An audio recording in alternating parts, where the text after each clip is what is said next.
Urdu news and media network آپ کا استقبال پیش ہے اردو اخبارات کی جھلکیاں۔ روزنامہ اردو ٹائمز کی شہ سرخی، اگر آپ انگلی اٹھائیں گے تو ہم ہاتھ کاٹ دیں گے، یوم آزادی سے پہلے انٹرآرٹس کی بڑی کارروائی۔ ایک چھوٹی ریاست آپ سنبھال نہیں سکتے، ملک کیسے چلائیں گے؟ منی پور تشدد میں پھنسے مسلمانوں نے کی امن کی اپیل۔ اندور میں پرینکا گاندھی کے خلاف FIR درج۔ اسرائیل نے فلسطین کے لیے سعودی سفیر کا تقرر مسترد کر دیا۔ برطانیہ جانے والے تارکین وطن کی کشتی الٹنے سے 6 افغان ہلاک، متعدد لاپتہ۔ ممبئی میں کرایہ پر اسپتال لے گی BMC۔ نواب علی اختر کا مضمون، جس کی لاٹھی اس کی بھی نس۔ اداری، راہل کے بعد اب پرینکا نشانے پر۔ روزنامہ ممبئی اردو نیوز۔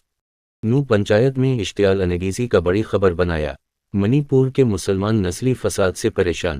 جامع مسجد کے ٹرسٹیوں کی بھارتیہ جنتا پارٹی میں شمولیت پر مسلمانوں میں ناراضگی۔ ممبئی پولیس کا شہر میں خصوصی آل آؤٹ آپریشن۔ ملک کی آزادی میں مسلمانوں کا بے نظیر کردار، مولانا محمد عبد الحفیظ اسلامی کا مضمون۔ اداری، پاکستان کا سیاسی منظرنامہ۔ روزنامہ منصف، بڑی خبر، حلال پروڈیوس کی فروخت پر اسٹاربکس کے بائیکاٹ کی مہم۔ مکہ مکرمہ میں 2 روزی انٹرنیشنل اسلامی کانفرنس کا آغاز۔ ڈرگس موت کا تانڈو جاری، مرکزی قائمہ کمیٹی کی رپورٹ۔ منصف کا اداری، انصاف کو کس طرح کے دل صاف نہیں ہے۔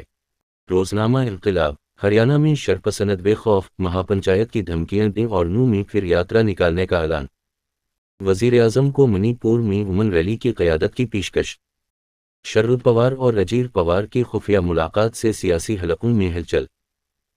روزنامہ ان دنوں کی ہیڈ لائن، فوجداری قوانین کو تبدیل کرنے کے 3 بل پر وسیع تر مشاورت، کانگریس کا مطالبہ۔